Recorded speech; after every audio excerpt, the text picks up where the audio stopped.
नमस्कार, आप देख रहे हैं कलम न्यूज।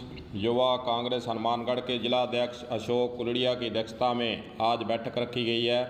बैठक के अंदर देश में बढ़ती हुई महंगाई का विरोध करने के लिए और समय समय पर प्रदर्शन करने के लिए आज इस बैठक के अंदर चर्चा की गई है और रणनीति के तहत आने वाले समय में बढ़ती हुई महंगाई पर खास रूप से युवा कांग्रेस फोकस रखेगी।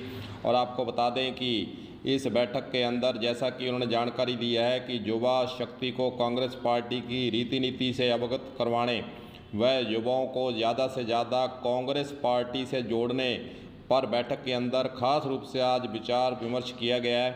आपको ये भी बताना चाहेंगे कि ब्लॉक स्तर पर युवा कांग्रेस के द्वारा बैठकें करने का दौर भी जारी है। सभी 7 ब्लॉक के अंदर ये बैठक की जा रही है और वहां से फीडबैक लेकर युवा कांग्रेस पार्टी को किस प्रकार आगे बढ़ाने के लिए कार्य करना है, इस पर अशोक कुलड़िया ने कहा कि हमारा खास रूप से फोकस रहेगा और आने वाले समय में जो भी युवाओं को आगे बढ़ाने के लिए कार्य होंगे वे हमारे स्तर से पार्टी की रीति नीति के अनुसार करने का प्रयास हमारे स्तर से रहेगा। उन्होंने मीडिया से भी आज मुखातिब हुए हैं। आपको वह भी सुनाएंगे कि युवा कांग्रेस हनुमानगढ़ के जिला अध्यक्ष अशोक कुलड़िया का अन्य बातों पर, अन्य मसलों पर क्या है राय और क्या उन्होंने आज प्रेस कॉन्फ्रेंस के अंदर कहा है, आइए सुनिए। 10 मार्च को जिला मुख्यालय के ऊपर हनुमानगढ़ युवा कांग्रेस की मासिक बैठक का आयोजन किया जाना है और साथ ही साथ प्रेस कॉन्फ्रेंस का भी आयोजन किया गया है। इसका जो हमारा मेन मुद्दा आज की प्रेस कॉन्फ्रेंस का और बैठक का यही रहेगा कि आने वाले समय में हम ब्लॉक स्तर से लेकर और गांव तक हमारी कार्यकारिणी का विस्तार करेंगे। जिला कमेटी का विस्तार होगा, विधानसभा कमेटी का विस्तार होगा और ब्लॉक कमेटियों का विस्तार होगा और इसके साथ साथ उसके बाद में पंचायत स्तर पे कमेटियों का विस्तार होगा। बूथ स्तर तक हम युवा कांग्रेस को एक बूथ तक हम युवा कांग्रेस का सदस्य बनाएंगे और लेकर जाएंगे। तो आज आज एक विशेष घोषणा भी करनी थी। साथ ही साथ हमारे जो नए कार्यकारी अध्यक्ष बने हैं पवन जी मेघवाल साहब, जो मेरे साथ बैठे हैं, विराजमान हैं, इनका भी स्वागत किया गया है। कार्यकारिणी प्रथम बैठक है इनकी मौजूदगी में, तो हम सब मिलके पूरे परिवार की तरह सभी जो मेन हमारे कोर कमेटी कहते हैं या जो एक्टिव सदस्य हैं उनको साथ लेकर आज ये बैठक ली गई है। और प्रेस कॉन्फ्रेंस इसीलिए की गई है कि सभी के साथ एक साझे माहौल में एक सभी को जो परिचित हो जाएं और साथ ही साथ जो कार्यकारिणी का विस्तार हो रहा है उसमें सभी के सुझाव लेके और किस तरीके से संगठन को मजबूत करना है सभी को साथ लेके हम चलें। इसी के लिए ये बैठक का मेन हमारा विषय इसी पे फोकस रहेगा। और दूसरी बड़ी बात ये है कि जैसे पूरे भारत के अंदर युवा कांग्रेस महंगाई को लेकर प्रदर्शन कर रही है, उसी संदर्भ में हमने पहले भी जिला मुख्यालय पे प्रदर्शन किया है, उसके बाद में रावतसर में कर लिया, पिलवा विधानसभा में हो गया है, नूर में भादरा में हो गया है।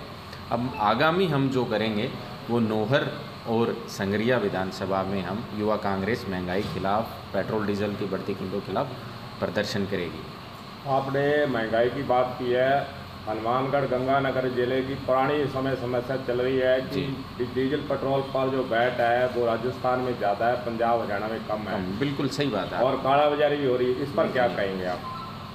जो टैक्स डिफरेंस मैं कहूँगा, जो पंजाब हरियाणा या मान लो दूसरे राज्यों का और राजस्थान के बीच में जो टैक्स डिफरेंस है, इस वजह से सभी को विदित है कि इसी वजह से ये कालाबाजारी हो रही है, क्यों रेट का फ़र्क है और इस वजह से बॉर्डर का हमारा क्षेत्र है, इस वजह से वो आ रहे हैं।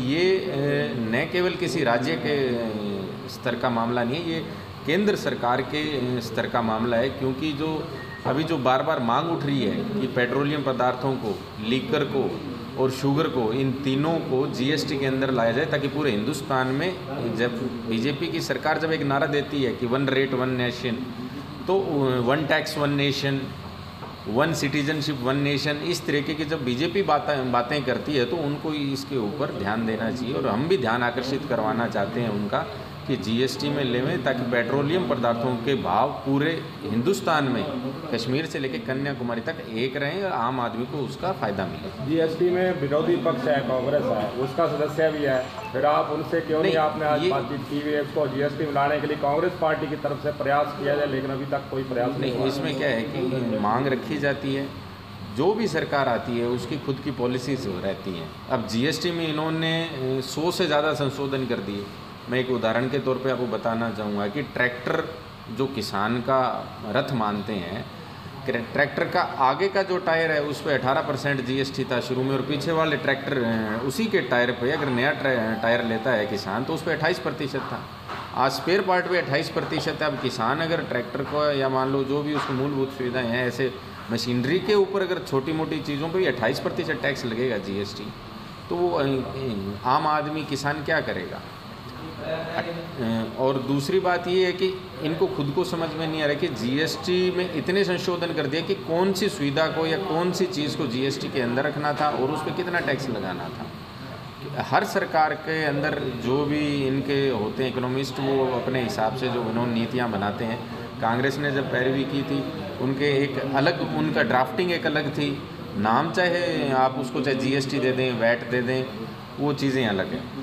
एक बिजली की कीमतें कांग्रेस सरकार ज़्यादा बढ़ा रही राजस्थान में, क्या आपका युवा संगठन इस पर ध्यान देगा कि आम रात जनता को मिलनी चाहिए? इसके अंदर माननीय मुख्यमंत्री ने हमारे बजट में बड़ी अच्छी घोषणा की, उसी को लेकर जो जब ये धरातल पर आएगी, जिसमें उन्होंने विशेष तौर पे कृषि के लिए जो और आम लोगों के लिए जो बिजली के बिल हैं उनके लिए, उनके अंदर जो रियायत देनी थी या जो भी कमियां थी उनको जल्द से जल्द दूर करने की बात जो कही है, उससे निश्चित ही आम आदमी को सभी को लाभ मिलेगा, हम सब लाभान्वित हैं। आज पेट्रोलियम जो यूनियन है उन्होंने कलेक्टर को ज्ञापन भी दिया है कि राजस्थान का डीजल पेट्रोल का रेट कम किया जाए। हम आपकी पार्टी के जो मिल रहे हैं, आपकी तरफ से क्या प्रयास करेंगे? स्टेट के अंदर बैठ स्टेट में कांग्रेस की सरकार ने 2-3 दफ़ा डीजल पेट्रोल के दाम कम किए, परंतु केंद्र सरकार निरंतर उनके भावों को बढ़ाए जा रही है।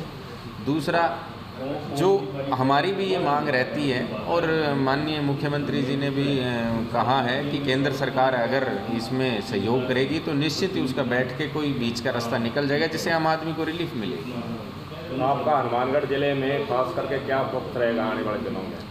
आने वाले दिनों में सबसे बड़ा जो हमारा मुद्दा है, देखो मैं भी एक किसान का बेटा हूँ, किसान परिवार से आता हूँ, और हमारा जो सबसे बड़ा मुद्दा जो किसानों के लिए ये जो काले कानून लागू किए गए हैं, इनके विरोध में सभी किसान भाइयों को जागरूक करना और सरकार से अपनी बात मनवाना।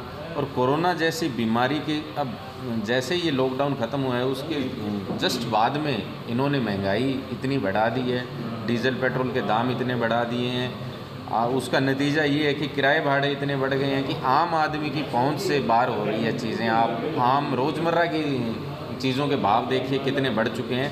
इन्हीं चीज़ों के लिए हमारा फोकस रहेगा।